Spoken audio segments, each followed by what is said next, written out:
known as the Abraham Accords, opened a new chapter of history in the Middle East and North Africa. The Abraham Accords launched the normalization of relations between Israel and UAE, Bahrain, Morocco, and Sudan.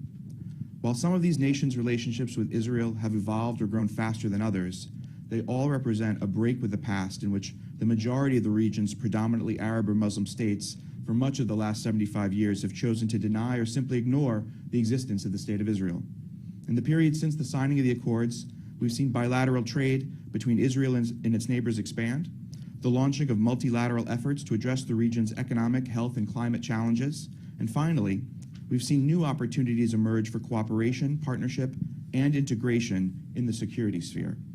U.S. Central Command has put itself at the fore of bringing its regional military partners together to address shared threats collectively and collaboratively with innovative and cost-effective technological solutions.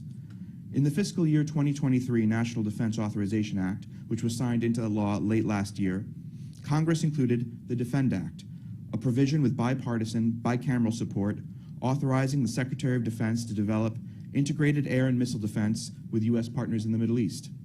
While that work continues, it has not been without challenges and obstacles, some of which we hope to identify and discuss today.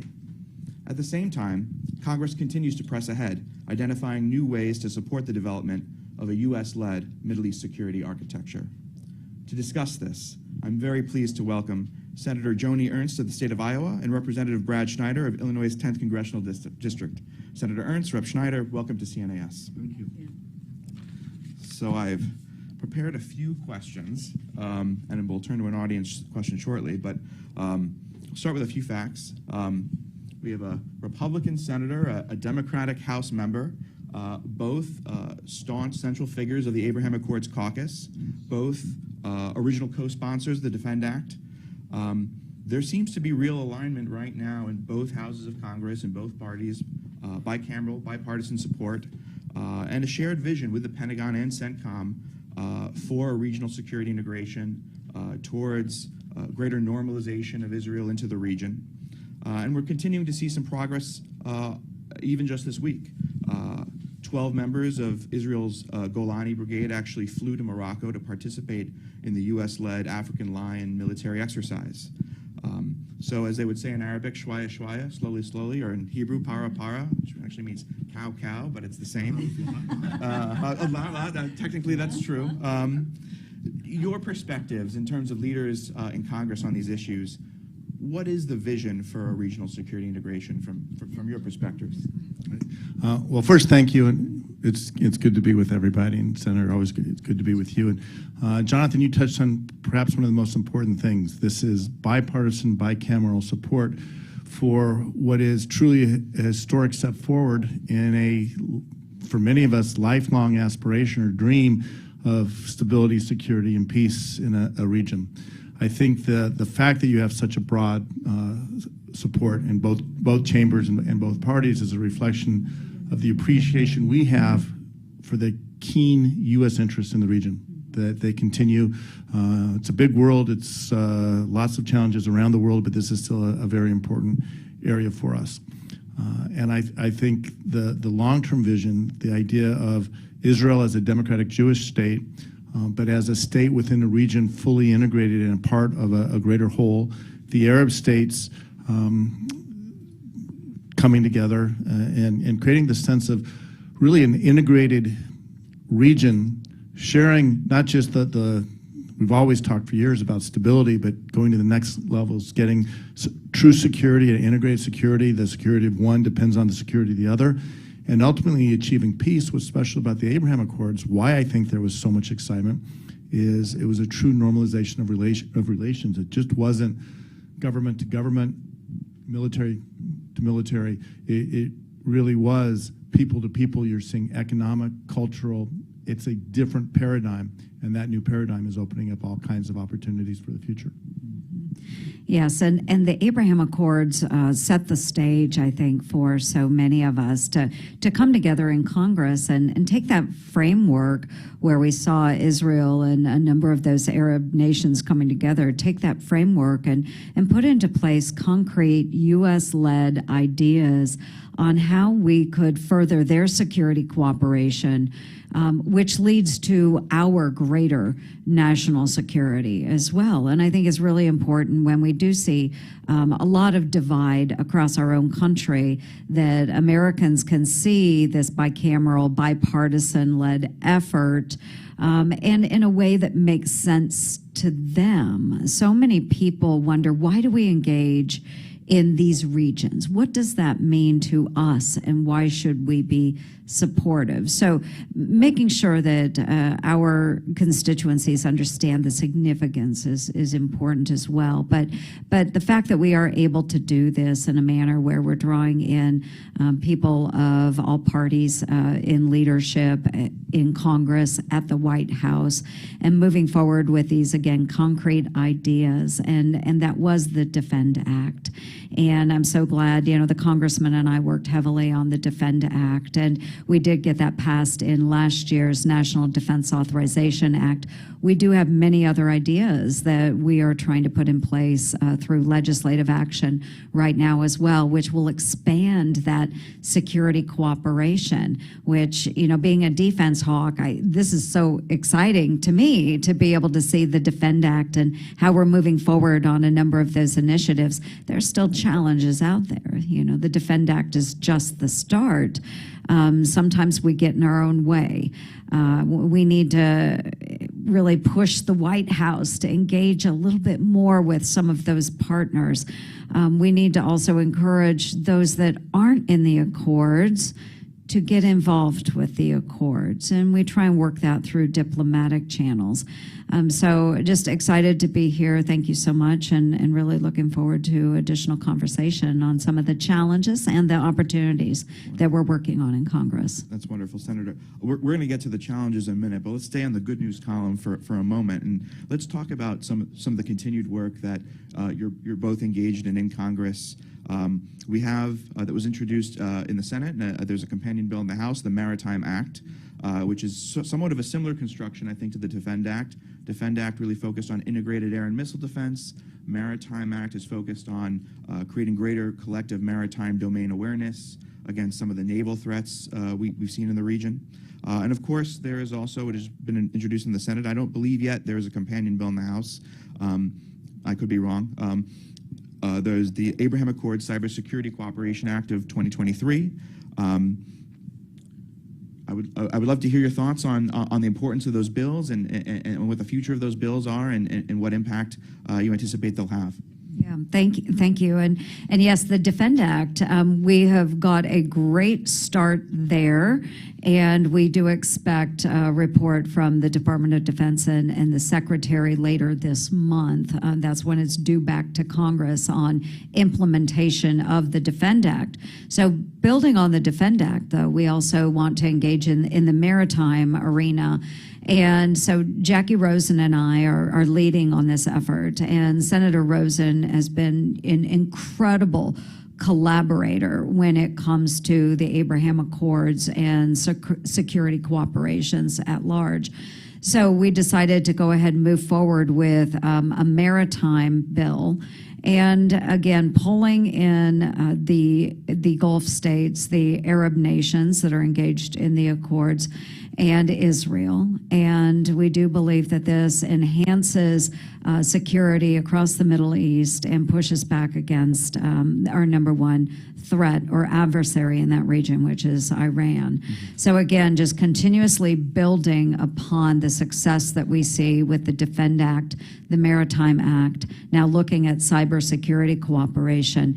And it has been an incredible feat to get all of these nations to agree on these security collaborations because they all are very territorial. They're all very sensitive about their own intelligence, their own security systems, and tying all of those together.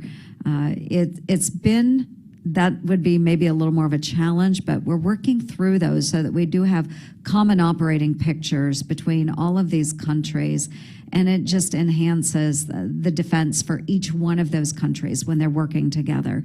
So it's been a great success. We continue to build upon it. I think not only maritime and cybersecurity, but there could be many other bills yet to follow where we lead as a U.S. in partnership in this region. Yeah, what I would add, I talked about a paradigm shift. The changes made to CENTCOM that created a regional perspective or a regional outlook really is fundamental. It's what this rests on. And then when you get to that you have shared interests, shared threats, and you realize that not just standing side by side, but starting to integrate what we do. So Defend Act, missile defense, air, maritime, looking at the view of the water, cyber, which is increasingly a significant threat, potentially exceeding all of the others as we get there. It's a new world that we're in. Mm-hmm. The idea that we are able to bring all of the countries into the region, build on each country's strengths, reinforce by the connections, the areas that some countries may be less strong as others, but collectively the defense is much stronger. I think it just changes the calculus of everything we're doing. So the more we can, from Congress, project support, we can provide funds, we can provide the impetus for these countries to come together and really share their technologies, share with the United States the responsibilities, and create that secure and stable region that ultimately will get us the peace we all aspire to. Well, the vision from where I sit seems quite sound, and it certainly comports with our national defense strategy. It comports with the last national defense strategy as well. I think we've been moving this direction a long time. So that's the good news column. Let's talk a little bit about some of the challenges. Let's begin here in Washington. Many of the Gulf partners haven't been all that unclear about what they're looking for from Washington. They want security guarantees. They want the ability to purchase advanced weapon systems that support their military modernization plans. I think broadly they're looking for the warm embrace of knowing they're part of Washington's strategic picture. But at the same time, while I think Washington acknowledges that, there's also been some bipartisan resistance in Congress to supporting these partnerships with arms sales on the basis of these countries' human rights records, civilian casualties that were amassed in Yemen. And so there's a tension there where everyone in Washington, on one hand, wants to tout the U.S. as the partner of choice and talk about regional partnerships and alliances. But whenever the leaders in Riyadh or Abu Dhabi or elsewhere make a decision that's viewed as somewhat adverse to Washington's interest, for instance, the oil cut by OPEC Plus this last fall, I think there's politicians from both parties have a tendency that's almost reflective to sort of punch down at the Gulf states, and there's a public wondering about why we even bother to have these relationships and a gnashing of teeth. How can Washington reconcile this political impulse to keep, on one hand, these partners at arm's length while fulfilling these regional policy goals, these security goals, to strengthen them so the U.S. has greater capacity to ultimately pursue its global objectives? Relationships matter. Bottom line, relationships matter. And I firmly believe in those Gulf states, and recently went through many of those nations, UAE, Saudi Arabia, Israel, and had discussions with leaders of those nations. So sat down with MBS in Saudi Arabia, and we talked about a number of very hard issues. And it's difficult because we need to foster relations with these countries because they matter. Those countries matter if we want peace and stability in the Middle East. Saudi Arabia is a leader in the Middle East, whether you like it or not, whether you think they are a pariah nation or pariah state, as our president keeps calling them, whether you believe that or not, they are an important player. And I firmly believe that if Saudi Arabia had not behind the scenes given the green light to the Abraham Accords, they would not be in place today. So we need to continue working on our relationship with Saudi Arabia. MBS is young. He is going to be around for a very long time. I know there was a lot of teeth gnashing when it came to OPEC Plus and their decision to cut oil production. I had a conversation with Ambassador Rima around that decision. And, bottom line, the Saudis will say, you Americans need to produce more of your own energy. And I do believe that as well. But if you look back with all that teeth gnashing, did it really drive the cost of our gasoline up much? Not much at all. No, it didn't, folks. It didn't. So the OPEC Plus, we can set that aside. I know there's a lot of teeth gnashing going on right now as well. Folks, that's their decision. We can do what we need to do here in the United States. But again, relationships matter. And we had the opportunity to sit down with MBZ as well in the UAE. We need American leadership. And whether our president is willing to engage or not, I can set that aside because I am going to engage because I believe those partnerships matter. We need to engage those nations. We need to make sure that we are working with them, that we are supporting them with foreign military sales, that we are supporting them with a number of initiatives which will bring these nations together. If we don't, they will find other partners of choice, whether that is China, and in this case, Iran. They will work on appeasing Iran. It is about their own survivability. And if the United States is not going to be there with them, for them, they will find other nations to work with. And I would much rather be their partner of choice and have a seat at that table in the Middle East than push it off to Iran or to China. So start with a slightly different direction. I'm a moderate. And why do I go there? Because I believe moderate is a style, not a position. Right? You can be moderate from the left, moderate from the right. Moderate says, and I think this is important, we don't always start with the world we want. We start with the world we have and figure out how to get there in steps. And I think what you have seen, again, why the Abraham Accords bring Democrats and Republicans together, it's the moderate aspect of it is UAE, Bahrain come together, and we got to make sure that we continue to build on that. The other thing is, as we look around the world, it's a different world today than it was a generation, or certainly at the end of World War II, where the United States was the only choice. Today, countries are looking around the world and seeing all kinds of threats, and we need to make sure, and we need to work together to ensure that the United States is the best choice for a partner, and those partnerships are critical. So where the extremes that you touched on in our politics attempt to swing the pendulum very far one way or the other, the more that pendulum appears to potentially swing, the harder it is for us to build those relationships that the Senator touched on that are so important to make sure that these countries are going to be there with us. We still are in the best position. We have the best military. We have the best military technology. We are leaning in on our values, and we understand our interests, and we need to make sure our strategies reflect that. And in particular, when we're talking about the Gulf and the broader Middle East, know what we're hoping to achieve, be in a position of strength so that decisions others might make that we don't like, we're not put over a barrel, but that we retain our position that you may zig today, we're going to stay with you to zag back to where we're going, because in the end, we're all trying to get to the same place. As the United States engagement, the cultivation of those relationships through CENTCOM and the creation of less structured agreements like the Abraham agreements, or more structured agreements like the Eastern Mediterranean agreements on petroleum, building those institutions and making sure that we're always taking that step forward, knowing what our values are, but not letting perfect be the enemy of good is critical if we're going to continue to move forward, because there are challenges. We need to be clear-eyed on those challenges, but we also need to be equally confident that we have our goals, we have our interests, we have our strategy, and we're going to pursue it.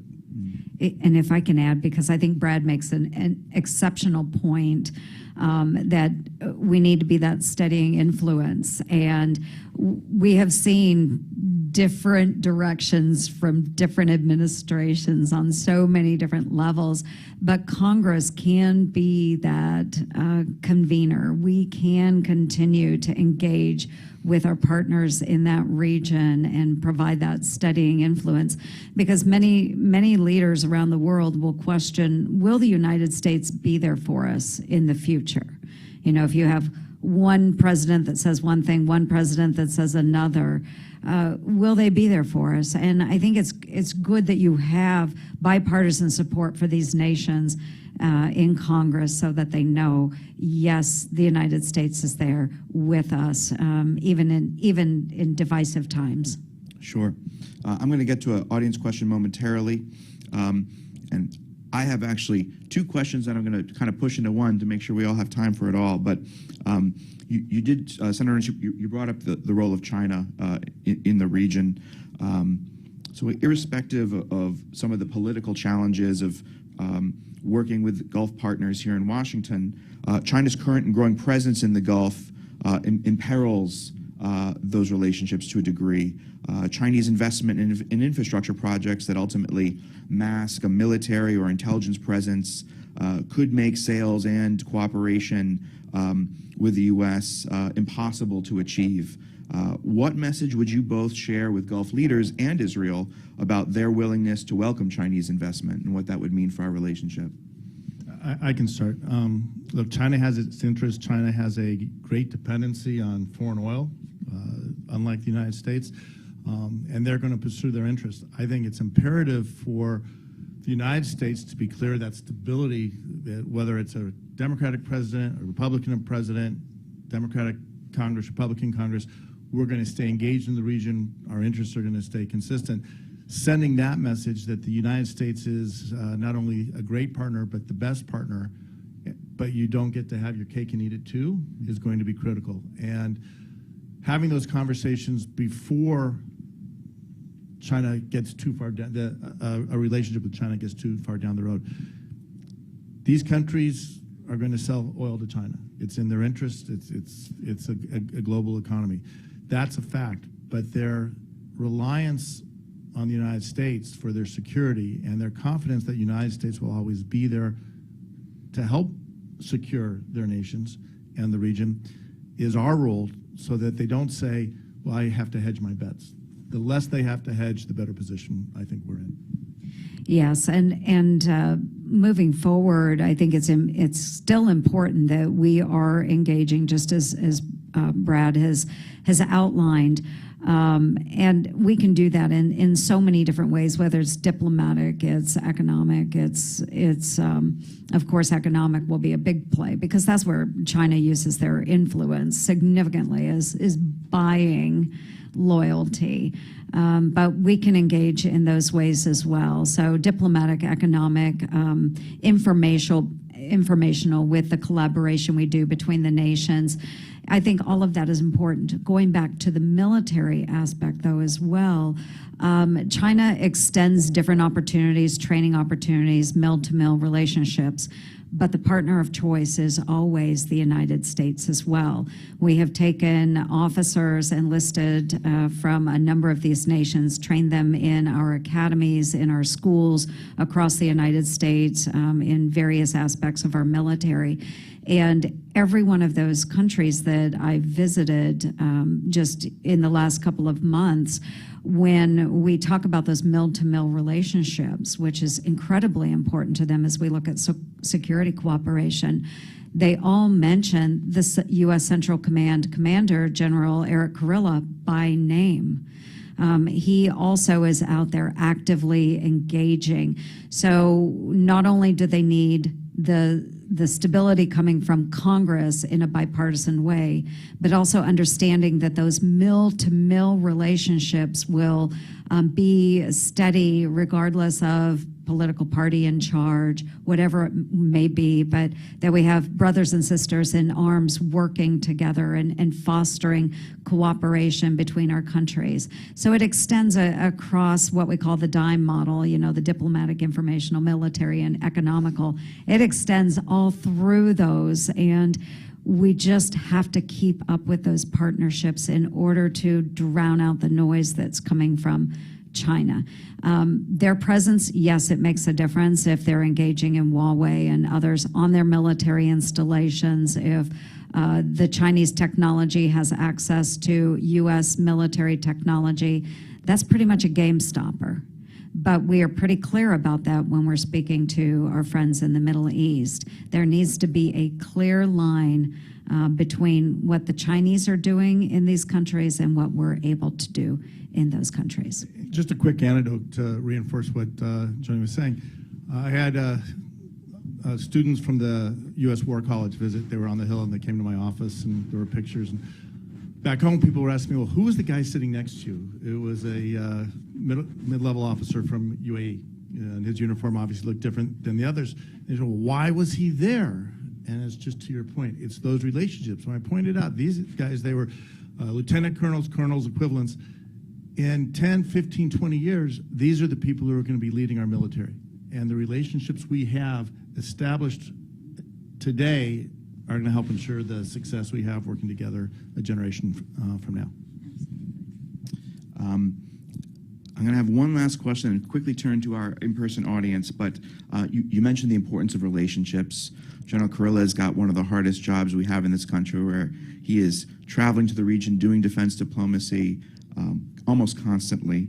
But we've seen from this administration recent visits, National Security Advisor Jake Sullivan, obviously Brett McGurk and Amos Hochstein have been in the region near constantly. And of course, right now, we've had Secretary of State Blinken in Riyadh. He met with MBS for almost 2 hours.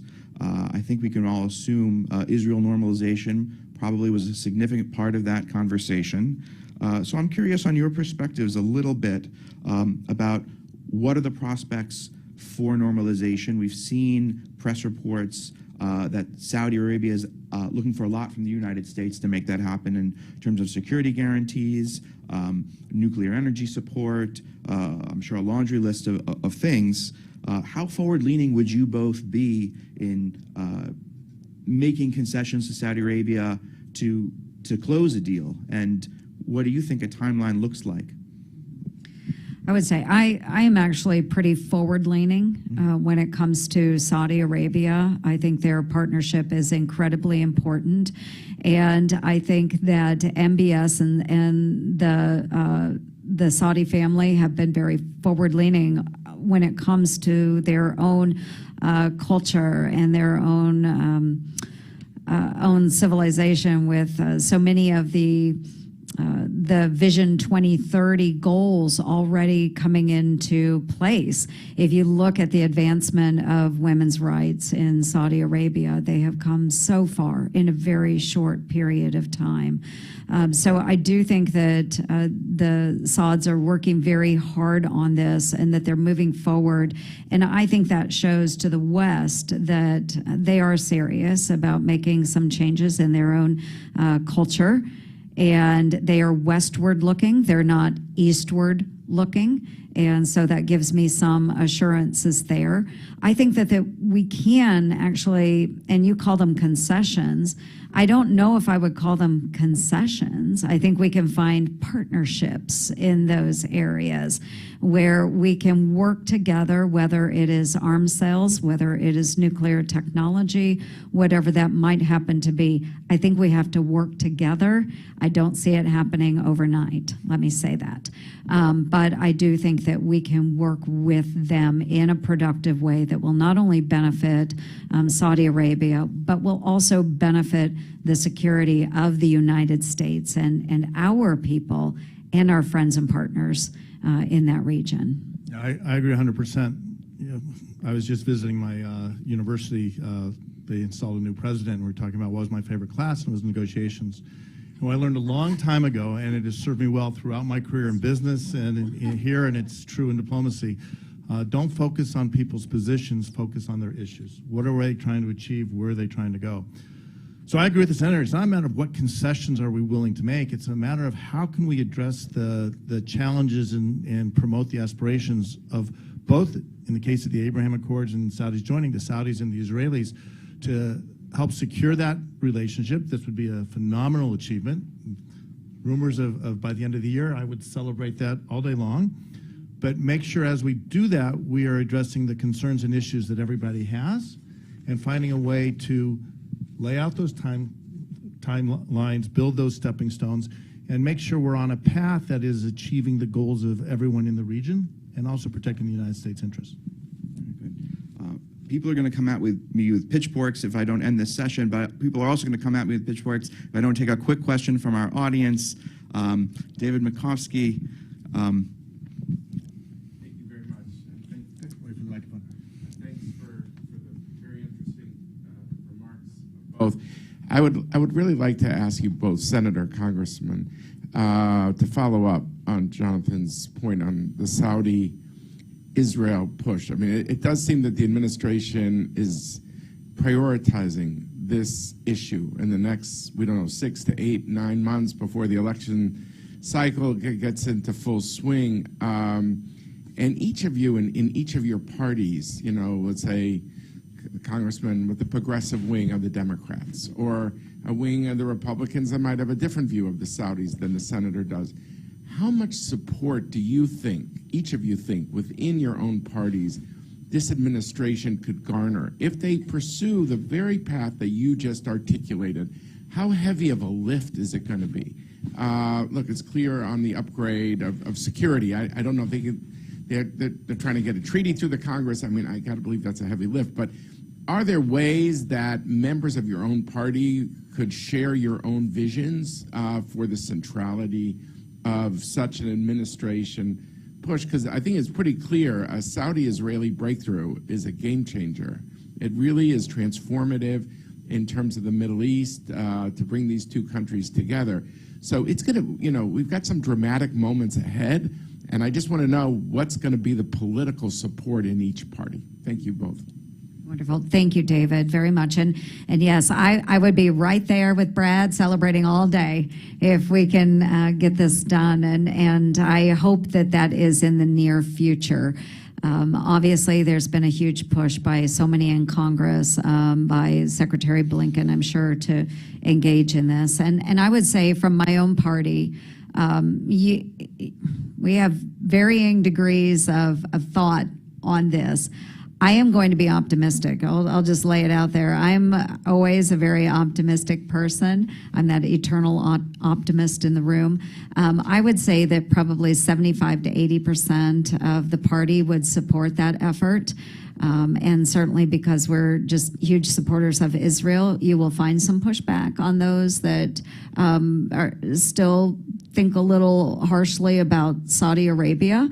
But I think that overall our party would be celebrating the fact that we have this cooperation between Israel and Saudi Arabia. I think it would be such a tremendous leap forward in time and allow for greater security in the Middle East and pushing back against an enormous adversary when it comes to Iran. I think it benefits all of us immensely if we can do that. And I think that is large in part the reflection of the Republican Party as well.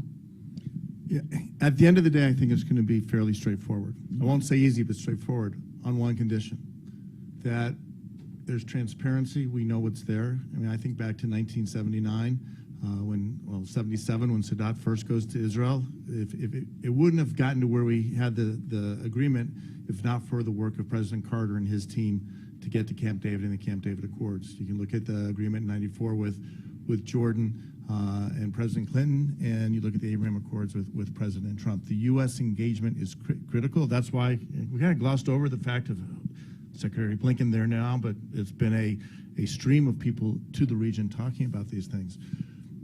On both our respective sides, there are going to be people who are initially dug into a position, back to what I was saying before, and we're going to have to show them you have your position. It may be based on certain assumptions.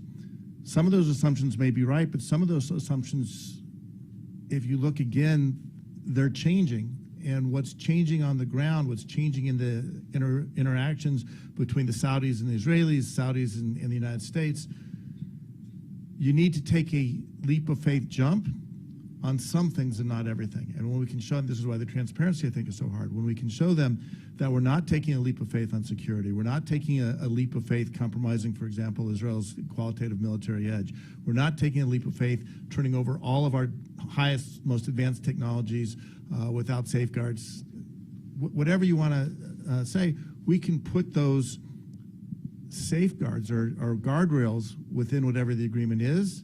And I think once we start building the momentum, it's going to go from the middle out. Here, the middle's pretty large. I think I would say we start with the majority out of the gates, and we end up with an overwhelming majority if the agreement is presented to us in a clear and transparent manner. Well, I hope everyone would just join me in thanking Senator Ernst and Rep. Schneider for speaking with us today. They are leading the way on regional security integration and the future of the Middle East from Congress. Thank you so much. Thank you. Thanks, Jonathan.